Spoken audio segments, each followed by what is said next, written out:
Hello. അപ്പോൾ നമുക്ക് യാണും ഹൂക്കും എടുത്ത് തുടങ്ങിയാലോ?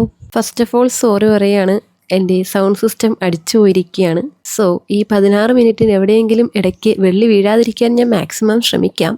എങ്കിലും അറിയാലോ, സൗണ്ടല്ലേ, പനിയല്ലേ, ഇങ്ങനെയൊക്കെ ആയിരുന്നിരിക്കുമല്ലോ. അപ്പോൾ ആദ്യം തന്നെ നമുക്ക് നമ്മുടെ ഈ കുട്ടിക്കുപ്പായത്തിന് 31 ചെയിനാണ് ചെയ്യേണ്ടത്. അപ്പോൾ നമുക്ക് എത്ര ചെയിൻ ആവശ്യം വരും?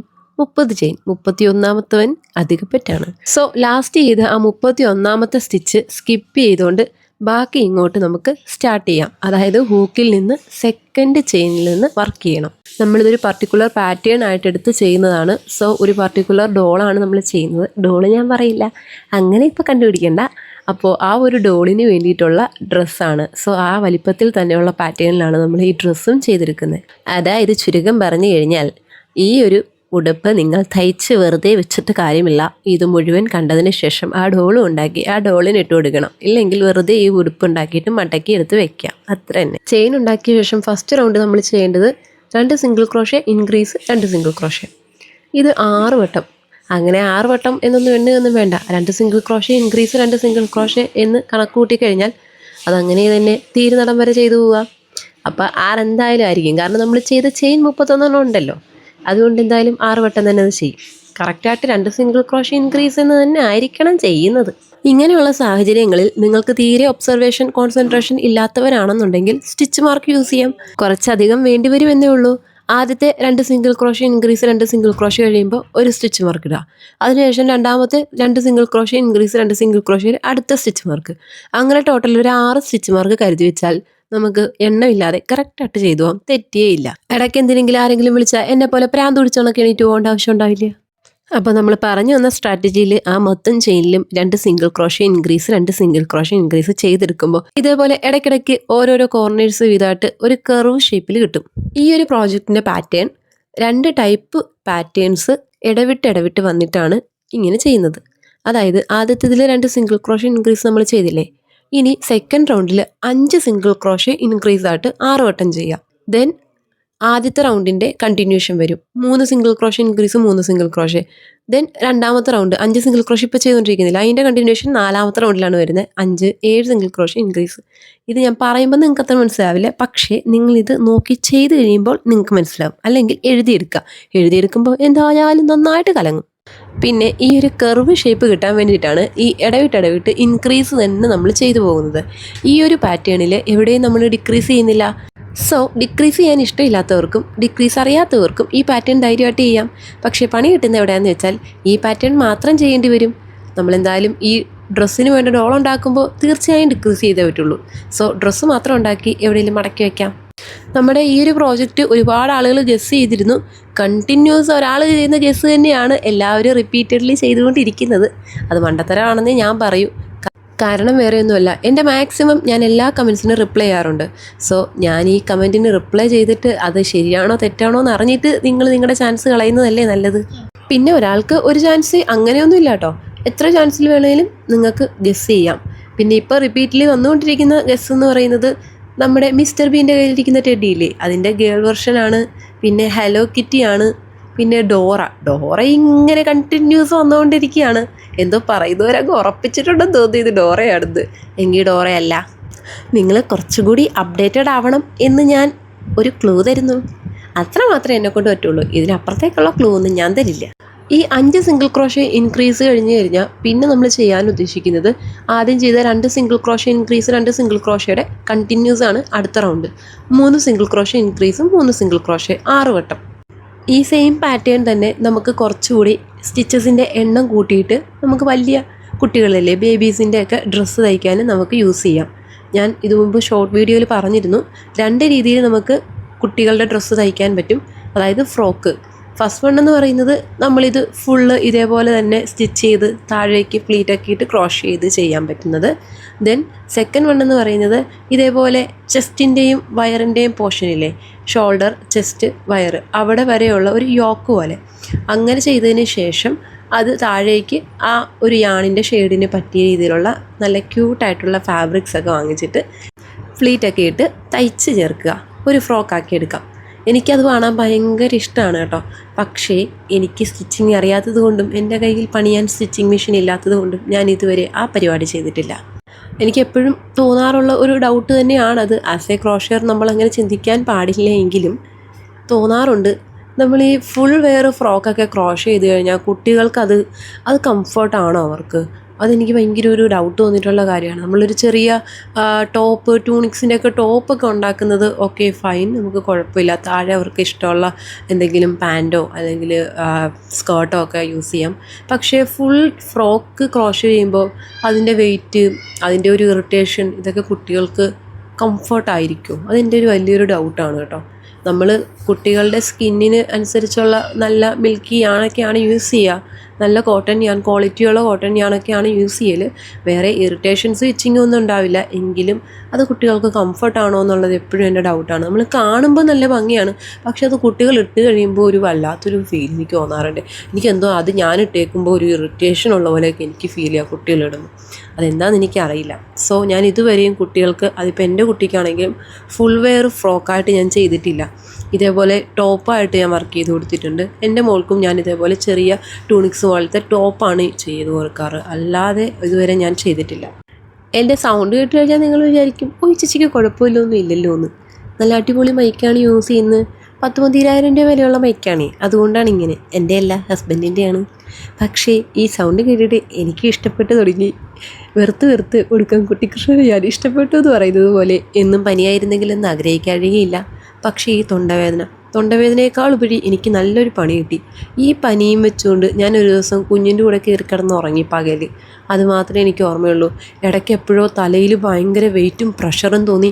ചാടി എഴുന്നേൽക്കുമ്പോൾ എൻ്റെ ചെവി പ്രഷറും ഉണ്ട്, കാറ്റടി ഉണ്ട്, എങ്ങനെയോ കൊട്ടി അടഞ്ഞു. ചെവിയിലൊന്നും കേൾക്കാൻ പറ്റുന്നില്ല. വൂന്നൊരു കാറ്റ് മാത്രം കേൾക്കാം. പക്ഷേ പിന്നീട് വേദനയും തുടങ്ങി. പിന്നെ ഹോസ്പിറ്റലിലൊക്കെ കൊണ്ടുപോയി. ഇന്നും പോയി ഹോസ്പിറ്റലിൽ. പക്ഷേ ഇത്രയും ദിവസം കഴിഞ്ഞിട്ടും ചെവി തുറക്കുന്നില്ല. ഇങ്ങനെ കാറ്റടി കൊണ്ടപോലെ കൊട്ടി അടയാണ്. ഭയങ്കര ഇറിറ്റേഷനും ഭയങ്കര എന്നുള്ള സൗണ്ടും. ഈ മൈക്കൊക്കെ ബോക്സൊക്കെ വെച്ച് കഴിയുമ്പോൾ ഒരു സൗണ്ട് കേൾക്കില്ലേ, അത് ചെക്ക് ചെയ്യുന്ന സമയത്ത് അതേപോലെ ഒരു സൗണ്ട് ഇങ്ങനെ കണ്ടിന്യൂസ് നമ്മുടെ ചെവിയിൽ നിന്ന് വന്നുകൊണ്ടിരിക്കുകയാണ്. ഈ 3 സിംഗിൾ ക്രോഷേ ഇൻക്രീസ് കഴിഞ്ഞ് കഴിഞ്ഞാൽ ഇനി നമുക്കുള്ളത് 7 സിംഗിൾ ക്രോഷേ ഇൻക്രീസ് ആണ് കേട്ടോ നെക്സ്റ്റ് റൗണ്ടിൽ. നിങ്ങളീ പലരും എൻ്റെ ഒപ്പം ചെയ്യാറുണ്ട് എന്ന് പറഞ്ഞതുകൊണ്ടാണ് ഞാൻ ഇത്ര സ്ലോയിൽ അത് ചെയ്തത്. ഇല്ലെങ്കിൽ ഒരു 10-5 മിനിറ്റിലുള്ള വീഡിയോ ആയിട്ട് നമുക്കിത് ചുരുക്കാം. പക്ഷേ ചെയ്യുന്നവരെങ്കിലും വൃത്തിക്ക് ചെയ്യട്ടെ എന്ന് വിചാരിച്ചിട്ടാണ് ഇത്ര സ്ലോയിൽ വീഡിയോ ചെയ്യുന്നത് കേട്ടോ. ഈ 7 സിംഗിൾ ക്രോഷേ ഇൻക്രീസ് കഴിഞ്ഞ് കഴിഞ്ഞാൽ അടുത്തത് വരുന്നത് നമ്മൾ നേരത്തെ ചെയ്ത 5, 7, 9 അല്ല. അടുത്തത് വരുന്നത് നേരത്തെ നമ്മൾ ചെയ്ത 2 single crochet increase, 3 single crochet increase, അതിൻ്റെ കണ്ടിന്യൂഷനാണ് 4 സിംഗിൾ ക്രോഷേ ഇൻക്രീസ്. അതിനുശേഷമാണ് ഈ 7ൻ്റെ കണ്ടിന്യൂസ് വരുന്നത് 9 സിംഗിൾ ക്രോഷേ ഇൻക്രീസ്. ഇതാണ് ഞാൻ നേരത്തെ പറഞ്ഞ ആ 2 പാറ്റേൺസ് ഇടകലർന്ന് വരുന്ന ഒരു പ്രോജക്റ്റാണ് ഇതെന്നുള്ളത്. പിന്നെ ഒരു കറക്ഷൻ ഉണ്ട് കേട്ടോ. ഞാൻ നോക്കിയതിൽ ഞാൻ ആ മൈക്രോ ക്രോഷേ ചെയ്യുന്ന ആ ഒരു യാൺ കാണിച്ചിരുന്നില്ലേ, അത് നൈലോൺ മെറ്റീരിയൽ അല്ല കേട്ടോ, റയോൺ മെറ്റീരിയലാണേ.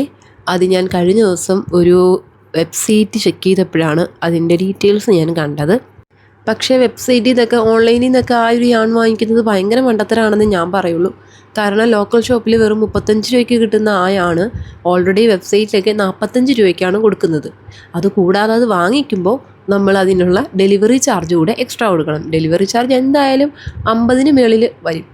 എന്തിനാണ് ഒരു 35 രൂപയ്ക്ക് വാങ്ങിക്കേണ്ട സാധനം ഇത്രയും രൂപ കൊടുത്ത് വാങ്ങിക്കുന്നത്? സോ മാക്സിമം നിങ്ങളുടെ നാട്ടിൽ കിട്ടുന്നില്ലെങ്കിൽ എവിടെയെങ്കിലും എറണാകുളത്ത് എവിടെയെങ്കിലുമൊക്കെ പോകുകയാണെന്നുണ്ടെങ്കിൽ, അല്ലെങ്കിൽ പോകുന്ന വഴിക്കാണെങ്കിലും നല്ല ക്രാഫ്റ്റ് ഷോപ്പുകൾ കാണുകയാണെങ്കിൽ കയറുക. ഞാനിപ്പോൾ റീസെൻ്റ്ലി അങ്ങനെ ഒരു പരിപാടി ഞാൻ ചെയ്യുന്നുണ്ട്. അതായത് റൈഡൊക്കെ പോകുന്ന വഴിക്കാണെങ്കിലും എവിടെയെങ്കിലും ആർട്ട് ആൻഡ് ക്രാഫ്റ്റ് എന്നൊരു ബോർഡ് കണ്ടു കഴിഞ്ഞാൽ നിർത്തുക, കയറുക, നോക്കുക. എനിക്ക് അഫോർഡബിൾ ആണെന്ന് തോന്നി എനിക്ക് ആവശ്യമുള്ള സാധനങ്ങൾ വാങ്ങിക്കുക. അല്ലാതെ നമ്മുടെ നാട്ടിൽ കിട്ടാനില്ല എന്നും പറഞ്ഞ് ഇരട്ടി കാശ് കൊടുത്ത് ഈ ഓൺലൈനിൽ നിന്ന് വാങ്ങിക്കൽ ഞാൻ നിർത്തി. കാരണം ഇരട്ടി കാശ് കൊടുത്താൽ മാത്രം പോരാ, അത്രയും നമ്മൾ വെയിറ്റ് ചെയ്യും വേണം. ആമസോണിൽ നിന്ന് എനിക്ക് റീസെൻ്റ്ലി മിക്ക പ്രോഡക്റ്റ്സും വാങ്ങിക്കുന്നത് ഒരുപാട് ഡിലേ ആയിട്ടാണ്. നമ്മൾ കുഞ്ഞുങ്ങൾക്ക് വേണ്ടിയിട്ടുള്ള ഇതേപോലെയുള്ള ക്രോഷ്യോ ഡ്രസ്സസ് ആണെന്നുണ്ടെങ്കിൽ ഈ സെയിം പാറ്റേൺ തന്നെ ചെയ്യാം. പക്ഷേ സ്റ്റിച്ചസിൻ്റെ എണ്ണം അതിനനുസരിച്ച് കൂട്ടുക. ആദ്യം തന്നെ ചെയിൻ എത്രയും വേണോ അത്രയും നീളത്തിലെടുക്കുക. അതിനുശേഷം വേണം ബാക്കിയുള്ള സ്റ്റിച്ചസും ആ ചെയിനിലെ കൗണ്ട് അനുസരിച്ച് കൂട്ടുക. അതിനുശേഷം നമുക്ക് വേണ്ട ചെസ്റ്റിൻ്റെ അല്ലെങ്കിൽ കൈയുടെ ആ ഒരു പോർഷൻ അളവെത്തുമ്പോഴേക്കും കറക്റ്റായിട്ട് ഇതേപോലെ തന്നെ ഈ ഒരു വീഡിയോയിൽ കാണിക്കുന്ന പോലെ തന്നെ ജോയിൻറ്റ് ചെയ്ത് സ്റ്റിച്ചസ് സ്കിപ്പ് ചെയ്തതിന് ശേഷം ജോയിൻറ്റ് ചെയ്യുക. അപ്പോൾ നമുക്ക് കൈയുടെ ഷോൾഡറിൻ്റെ ഹോള് കിട്ടും. ആ ഒരു പോർഷൻ കഴിഞ്ഞ് കഴിഞ്ഞാൽ വീണ്ടും കണ്ടിന്യൂസ് സ്റ്റിച്ച് ചെയ്തതിന് ശേഷം തൊട്ടിപ്പുറത്തെ ഹാൻഡിൻ്റെ പോർഷന് വേണ്ടിയിട്ട് ഇതേപോലെ തന്നെ ഇത്ര ചെയിൻ സ്കിപ്പ് ചെയ്ത് ജോയിൻറ്റ് ചെയ്ത് വിടുക. എനിക്കിപ്പോൾ ഒരു ചെറിയ ഡോളിന് വേണ്ട ഡ്രസ്സ് ചെയ്യുന്നത് കൊണ്ട് ഞാൻ 7 റൗണ്ടിൽ ഇത് നിർത്തി ആ ഒരു ഷോൾഡറിൻ്റെ പോർഷൻ അവിടെ വേണ്ടി ഞാൻ ജോയിൻ ചെയ്യാൻ പോവാണ്. സോ ഞാൻ 11 സിംഗിൾ ക്രോഷേ ചെയ്തതിന് ശേഷം 14 സ്റ്റിച്ചസ് ഞാൻ സ്കിപ്പ് ചെയ്തു പോവാണ്. അതായത് അടുത്ത 14 സ്റ്റിച്ചസ് ഞാൻ സ്റ്റിച്ച് ചെയ്യാതെ നേരെ വിട്ടതിന് ശേഷം 15ാമത്തെ സ്റ്റിച്ചിലേക്ക് ഒരു സിംഗിൾ ക്രോഷേ ചെയ്ത് ജോയിൻറ്റ് ചെയ്ത് വിടുകയാണ്. അപ്പോൾ നമുക്കൊരു ഹോള് പോലെ കിട്ടും. ആ ഹോളാണ് നമ്മൾ കൈക്ക് വേണ്ടിയിട്ട്, ഡോളിൻ്റെ കൈ കയറ്റണ്ടേ, അതിന് വേണ്ടിയിട്ട് യൂസ് ചെയ്യുന്നത്. ഒരു കൊച്ചു കുട്ടിക്ക് കഴിയുമ്പോൾ ഇതേപോലെ 14 സ്റ്റിച്ചസ് ഒന്നും സ്കിപ്പ് ചെയ്യാൻ നിൽക്കരുത്. ഓൾറെഡി നമ്മൾ ചെയ്ത് വരുമ്പോൾ ഒരു വലിയ പാറ്റേൺ ആയിരിക്കും അത്. സോ അപ്പോൾ നമുക്ക് ഏത് സൈസാണോ വേണ്ടത് ആ സൈസിലുള്ള സ്റ്റിച്ചസ് നമുക്ക് സ്കിപ്പ് ചെയ്യാൻ പറ്റും.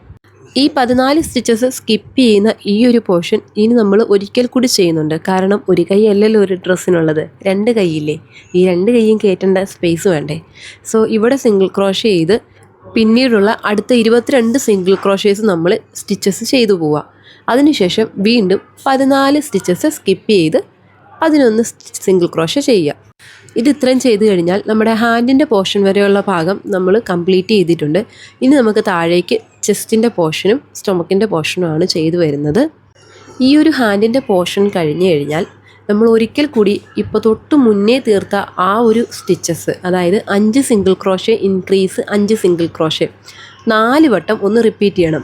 ഇത്രയും നേരം നമ്മൾ 6 വട്ടം റിപ്പീറ്റ് ചെയ്തത് ഇപ്പോൾ എന്തുകൊണ്ട് 4 വട്ടം ആയി എന്ന് ചോദിച്ചാൽ അതിനുള്ള ആൻസർ ഞാൻ ആദ്യം തന്നെ ഒരു മണ്ടത്തരത്തിലൂടെ ചെയ്ത് കാണിക്കാം നിങ്ങളെ. അതിനുശേഷം അതിൻ്റെ ഒറിജിനൽ കാണിക്കാം. നിങ്ങളെ കാണിക്കാൻ വേണ്ടി മാത്രം ഞാൻ ചെയ്തതാണ് കേട്ടോ, അല്ലാതെ എനിക്ക് അബദ്ധമൊന്നും പറ്റിയതല്ല. അയ്യോ ഒന്നും പറയണ്ട, അങ്ങനെ ചെയ്യരുത് ഇങ്ങനെ ചെയ്യരുതെന്നെല്ലാം പറഞ്ഞു തന്നിട്ട് ഒടുക്കം ഞാൻ തന്നെ ഓരോ മണ്ടത്തരങ്ങൾ കാണിക്കുമ്പോൾ എനിക്ക് എന്നെ തന്നെ എടുത്ത് കുളത്തിലിടാൻ തോന്നും.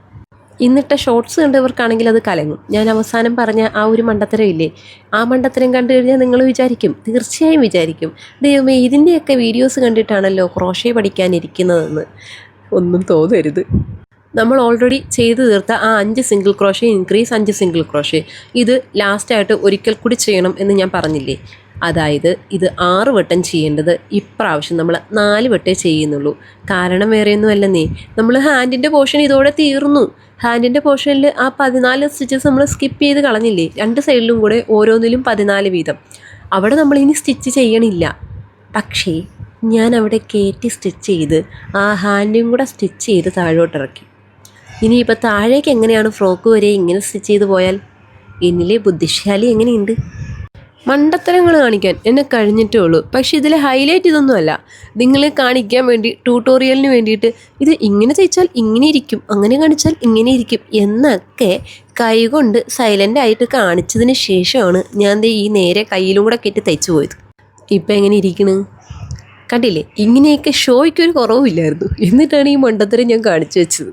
പിന്നെ നമ്മൾ ക്രോഷേ ചെയ്തവർക്ക് ഇങ്ങനെ തയ്ക്കലും അഴിച്ചുവിടലും ഒരു പുതിയ കാര്യമല്ലല്ലോ. സോ ഈ കയ്യിൽ കൂടെ കയറ്റി അങ്ങോട്ട് ഷോ കാണിച്ച് തയ്ച്ചു വെച്ച സാധനം അതേപോലെ തന്നെ ഷോ കാണിച്ച് ഞാൻ തിരിച്ച് അഴിച്ചെടുത്തു. എനിക്കൊന്നേ പറയാനുള്ളൂ, ദയവ് ചെയ്ത് ട്യൂട്ടോറിയൽ വീഡിയോ ആണെന്ന് പറഞ്ഞ് ഞാൻ ഈ കാണിച്ചു വെച്ച മണ്ടത്തരവും കൂടെ നിങ്ങളും കൂടെ കാണിച്ച് വെക്കരുത്. ഇത് ഈ ഹാൻഡിൻ്റെ പോർഷൻ വിടണം. ഇവിടെ വരെ എത്തിയതിന് ശേഷം ഈ പോർഷനിലേക്ക് വേണം തയ്ച്ചു പോകാൻ. ഇനി ഹാൻഡിലേക്ക് നോക്കുകയേ ചെയ്യരുത്. ഈ 5 single crochet increase 5 single crochet എന്ന് പറയുന്നത് അണ്ടർ ആമിലൂടെ നമ്മുടെ ഡ്രസ്സിൻ്റെ പോർഷനിലേക്ക് തയ്ച്ച് നേരെ ബാക്കിലൂടെ തന്നെ അങ്ങ് പോവുക. ദയവ് ചെയ്ത് നിങ്ങൾ ഹാൻഡിൻ്റെ പോർഷനിലേക്ക് മേളിലേക്ക് ആ ഒരു ഹോളില്ലേ അതിലേക്ക് സ്റ്റിച്ച് ചെയ്ത് എന്നെ കണക്ക് മണ്ടത്തരം കാണിക്കരുത്. എന്തായാലും ഇതിപ്പോൾ എൻ്റെ മണ്ടത്തരമായിട്ട് കൂട്ടണ്ട, നമ്മൾ തെറ്റുകൾ പഠിച്ചാണല്ലോ നല്ലതിലേക്ക് വരിക. സോ അങ്ങനെ അങ്ങ് കൂട്ടിയാൽ മതി. ബൈ ദ വേ, അപ്പോൾ നമ്മുടെ ഈ ഒരു പ്രോജക്റ്റിൽ ഈ പാറ്റേണിൽ എന്തെങ്കിലും ഒരു കോംപ്ലിക്കേഷൻ ഉണ്ടെങ്കിൽ അത് ഇവിടം കൊണ്ട് കഴിഞ്ഞിരിക്കുന്നു. ഇനി ഇത് വളരെ സിമ്പിളാണ്. ഇനി നമുക്ക് സ്ട്രെയിറ്റ് താഴേക്ക് തയ്ച്ചു പോകണം. ഇനി കർവ് ഷേപ്പും ഇല്ല, ഒന്നും ഇൻക്രീസ് ചെയ്യാനും ഇല്ല, ഒന്നും ഡിക്രീസ് ചെയ്യാനും ഇല്ല. നമുക്ക് ഒരു ക്രോഷേ പ്രോജക്റ്റിൽ ഏതൊരു സാധനമാണെങ്കിലും ആ സെയിം വലിപ്പത്തിൽ തന്നെ താഴേക്ക് കുഴല് പോലെ വരാൻ ഒറ്റ സ്ട്രാറ്റജി യൂസ് ചെയ്യേണ്ടതുള്ളൂ. നമ്മൾ ഇതുവരെ തയ്ച്ചു വന്ന എത്ര സ്റ്റിച്ചസ് ഉണ്ട് ഈ ഒരു റൗണ്ടിൽ?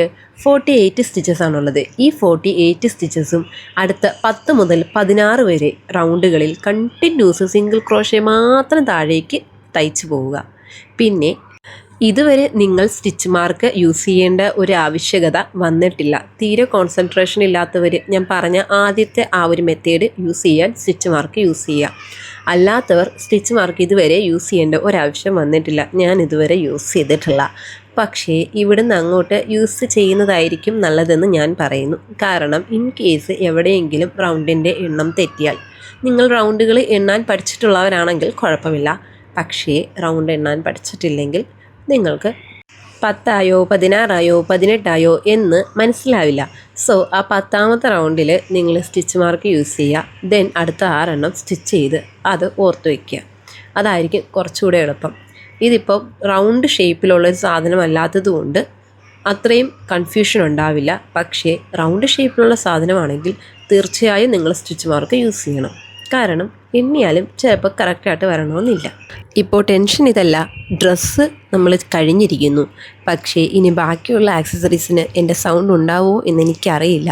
കാരണം ഇപ്പോൾ നിങ്ങൾ കേൾക്കുമ്പോൾ കുഴപ്പമൊന്നുമില്ലെങ്കിലും ഓരോ വോയിസിൻ്റെ ഷോട്ടും ഞാൻ സെപ്പറേറ്റ് ആയിട്ടാണ് എടുക്കുന്നത്. ഈ ഓരോ ഷോട്ടിനിടയ്ക്കും മിനിമം ഒരു 5 ചുമയ്ക്കുള്ള ഒരു ബ്രേക്ക് ഞാൻ എടുത്തിട്ടാണ് ചെയ്യുന്നത്. സോ എല്ലാവരും ട്രൈ ചെയ്ത് നോക്കുക. നെക്സ്റ്റ് വീഡിയോയ്ക്ക് വെയിറ്റ് ചെയ്യുക. ബൈ.